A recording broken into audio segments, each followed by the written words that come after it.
hindi lang si Inday Sara, kundi lahat ng mga Duterte, kaalyado ng mga Duterte, baka pati ako. Yan ay sa gitna ng paghihirap ng mga Pilipinong binabaha ng tubig, ng korupsyon at ng kawalang aksyon. Tinutukan ko ang Plan A nila na People's Initiative Chacha. Binuking ko ang Plan B, yung impeachment, para mawala sa landas nila si VP Sara sa 2028. Ngayon, nasa Plan C na po tayo, sa Ombudsman naman. Noon pa'y nakita ko na, kaya ako nagsampa ng kaso nung May 2, nandun ako sa Ombudsman. Kung hindi kayo titigil sa pamumulitika, mag-asaran tayo. Hindi ko rin kayo tatantanan.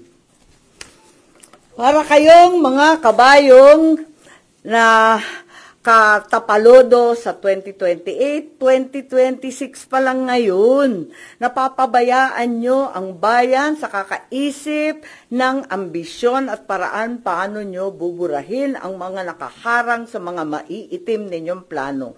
Nasa 2028 na kayo.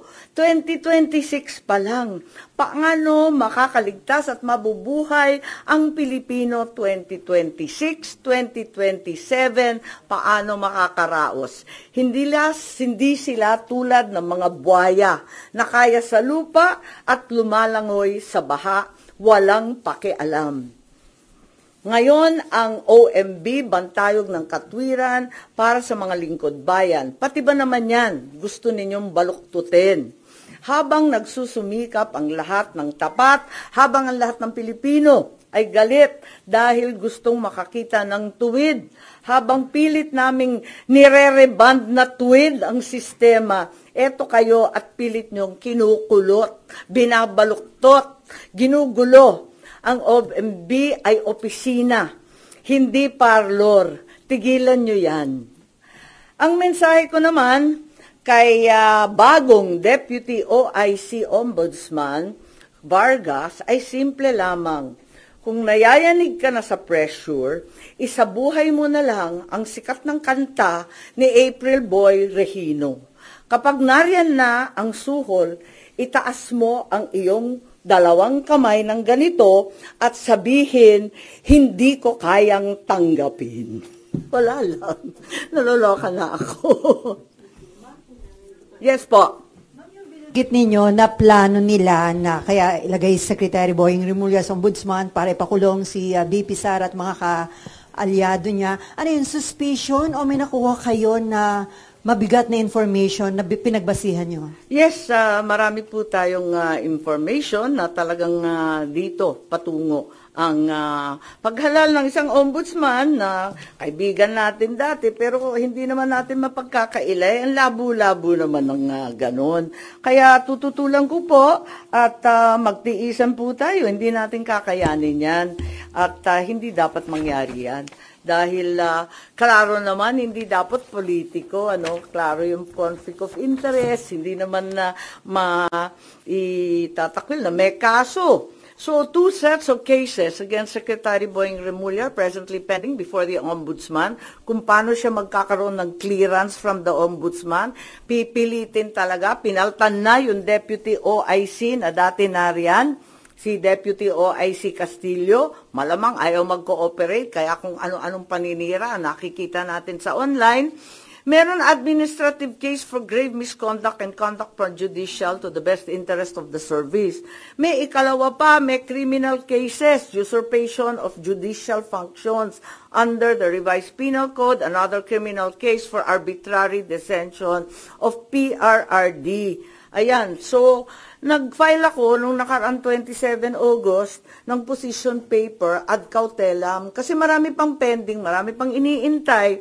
Higit sa lahat, hindi pa nare-resolve yung time to file the position paper.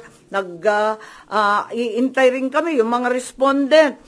panay ang extension of time to file, wala pa, hindi pa pinipila, tapos yung counter affidavit pa.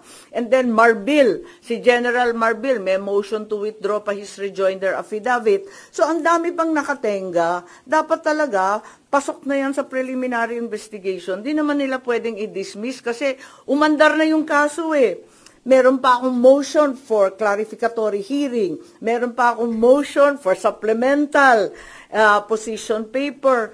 Kaya, ayun, nung nag-file ako nung 27 August, yung sumunod na araw, wala, tinanggal na si OIC Ombudsman Marie Flor Punsalan Castillo. Bigla-bigla ang pinasok yung Deputy Ombudsman sa Visayas, si Dante Vargas naman. Ang daing naririnig, ang daming haka-haka, ang daming pinapakita na sinisiraan na nga si OIC Ombudsman Castillo na dati-rati wala naman tayong naririnig tungkol dyan. Kung ano-anong district engineer flood zone control, talaga naman nasa uso bigla. Ang totoo, ang balita, ang pagkakilala kay Justice Punsalan Castillo, hindi daw yan napapagsabihan kasi very independent-minded at very legalista. Kaya hindi talaga nauuto, hindi talaga nasusuhulan, yun na nga. Tapos may issue pa na yung bagong OIC Ombudsman Vargas, ang asawa daw, kaklase daw ni Secretary Boying sa UP Law. Therefore, there's extremely heavy pressure to dismiss the case against Boying. At eto nga, na itong kaso ay madidismiss ngayong linggo. Bakit i-dismiss yan? Yan ang tanong ko. At ang balita, immediately executory ang ilalabas. It's also alleged that even though the time for filing of the motion for reconsideration has not lapsed, the OIC will nonetheless issue an ombudsman clearance para tuloy-tuloy ang pag-appoint kay Boying. It's very bothersome if the cases will be dismissed days after the position papers were filed. Kulang pa yung response galing sa mga respondent. Marami pang pending incident. I-dismiss. Ang dami pang nakatenga. Hindi ba nakakaduda yan? There is a very ominous reason, clearly, for Secretary Boying to become the next ombudsman. It's the new phase in the effort to get rid of VP Sara before 2028. And since the PI failed, the impeachment failed, therefore the third attempt is lawfare at its very worst. Imprison Inday Sara, all the Duterte allies, including myself, perhaps to be harassed by cases with the new ombudsman. Plunder will be the name of the game. No bail and imprisonment until 2028. I will be very, very surprised kung aabot si VP Sara na malaya kapag naupo itong uri ng ombudsman. Kaya ako, magfa-file ako ng opposition, pati sa JBC, dahil klarong-klaro yung conflict of interest, tapos magiging magulo. Kapag itong mga kaso sa PRRD arrest will be rendered ineffective. Halimbawa, if the OIC Ombudsman caves to pressure, dismisses na nga the cases, pati yung MR i-dismiss, mapupunta sa CA, sa Supreme Court, paano yan? Kahit i-reverse ng CA or Supreme Court yung OIC Ombudsman, orders the dismissal from service, declares he's perpetually disqualified. Paano ma-enforce yung desisyon na yan kung si Secretary Boying ay nakaupo ng ombudsman? He can only be removed by impeachment. It may not be amiss to inform the JBC as well as the present OIC ombudsman that we understand and commiserate with the unbearable, tremendous pressure to issue a clearance. That way, the JBC is apprised to scrutinize more carefully instead the circumstances surrounding the issuance of said clearance or certification, if and when that will be issued. Yun lang.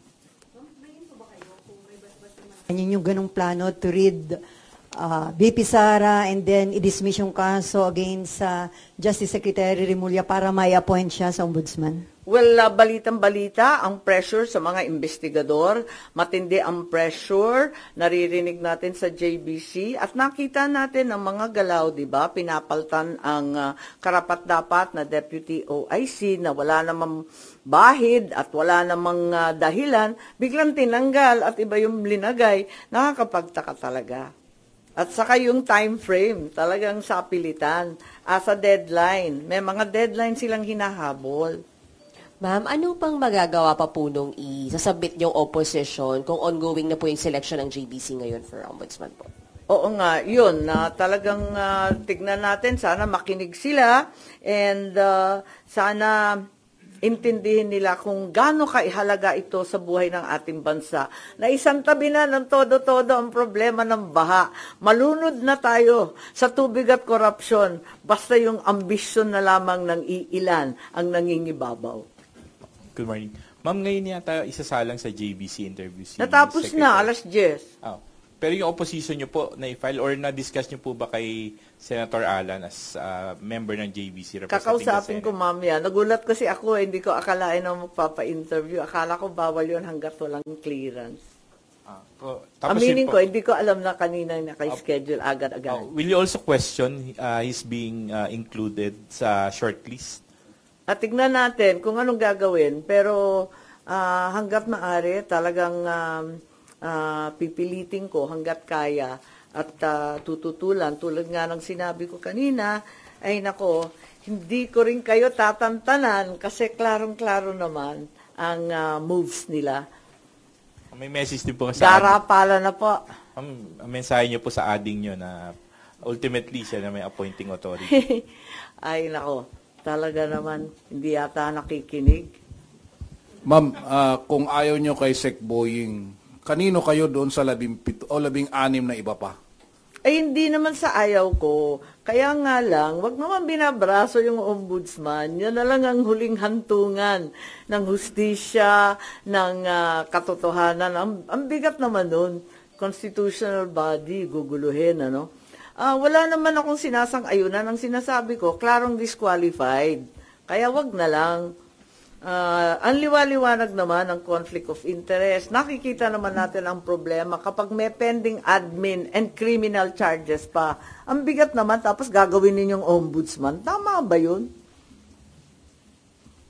Wala naman akong kinakampanyang kandidato para ombudsman. Sa totoo lang.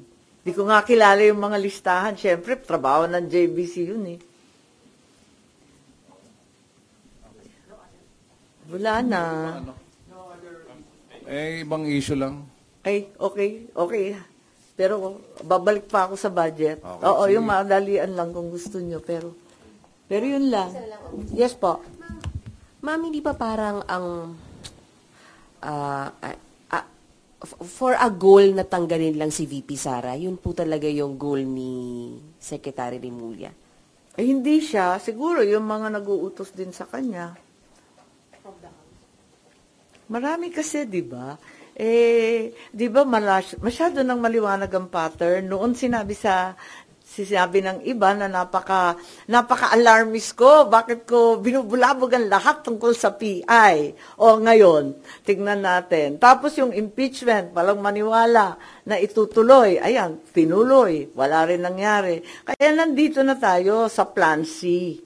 Yan talaga ang nangyayari. Ma'am, saan nyo nakuha yung information na may ganitong plano? Mag-ombudsman siya para ipakulong si VP Sara? Maliwanag naman kasi talagang sinabi na rin nung nag-iimbestiga yung mga Quadcom tungkol sa confidential and intelligence funds na ang tinutukoy, plunder charges, non-bailable, kulong bago 2028. Nakausap nyo na si VP Sara about this, ma'am? Yung possibility na yung Hindi pa. Kasi wala siya rito, sa totoo lang.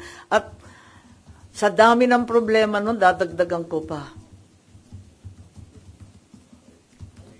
Hanggat kaya ko, talagang hindi ko tatantanan to at mag-asara na lang kami. Pero, ma'am, sorry.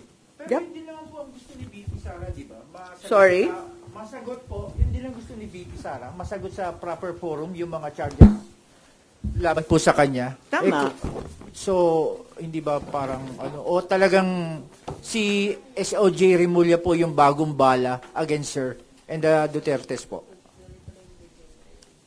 Tignan nyo yung mga kilos nilang lahat, di ba? Doon patungo.